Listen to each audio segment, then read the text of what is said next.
In February of 1988, I've always was in managing director of New York City. After a couple more years, I became a regional manager. So I was responsible for New York City. And then I supervised the two affiliates we had in New Jersey, Northern and Central New Jersey, and also the affiliate in Philadelphia. And then eventually, again, after, I guess 14 years, then I became the Northeast regional vice president. And that was responsibility for the 10 affiliates we had in the Northeast corridor, from DC to Boston. The local management, the affiliate management, was everything dealing with what happened in INROADS New York City. Okay, that's all staff responsibilities, the training, recruitment of interns, placing them with companies, and all of that. Basically, I sort of had oversight over the managing directors, and then conferred with them about their operation. And then when they had their board meetings, then I would attend the board meeting as a representative of the national organization.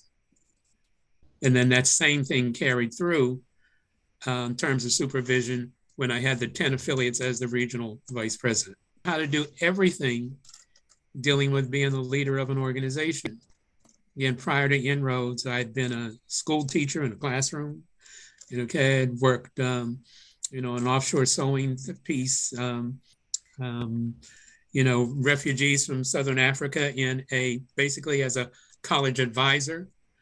And so working with INROADS was really my entree in working with the corporate arena, and then having to have staff under me because I had never had staff under me before. So I had to learn. So we were a whole relationship business, getting particularly the companies to continue to work with us. Again, we couldn't mandate anything, but we had to deliver on what we said.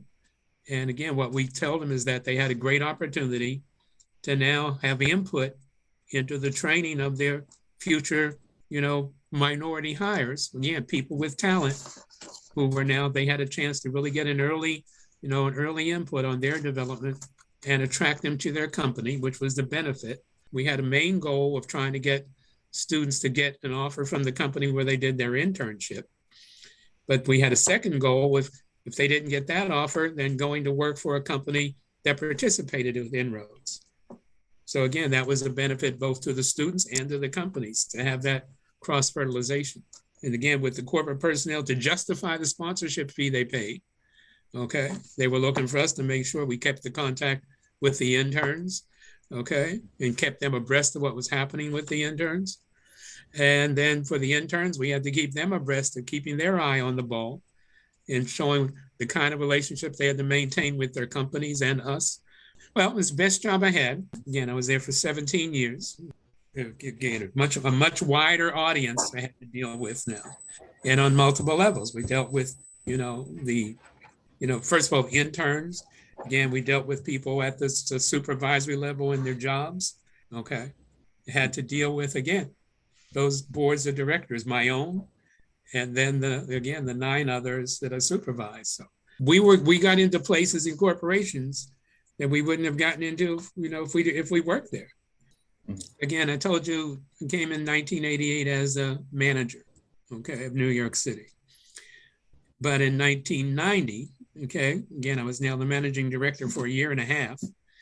And my supervisor gave me the responsibility to organize a regional conference for our incoming interns, okay, that we had, again, the Northeast Corridor.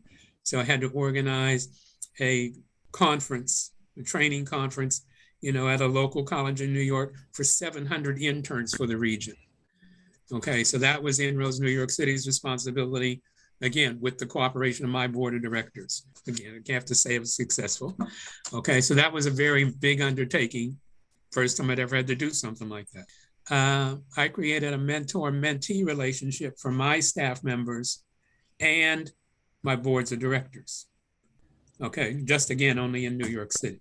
The staff and the board members together, and they interacted, and then again, the board members paired off, and that again helped all of those staff develop. And they carried on some of those relationships, even a couple people, even as they left INROADS, they went on and they went and worked for the company where they had their mentor. So that was a real satisfying developmental experience. Okay, because remember, we dealt again with high potential people. Okay, many of whom again, figured they were smarter than those of us working with them, providing them with the training. So again, they liked that, the fact that they had that support that enabled them to basically spread their wings. Just with that, it's inspired them to excel because we kept true to what we told them when we recruited them. Okay, we told them we would be there to help them, keep their eye on the ball, again, the eye of the tiger, and that we stayed true to what we committed to do. Okay, we said we were going to do such, that's what we did, didn't try to overdo it, and we let them have an ability to grow and express their talents.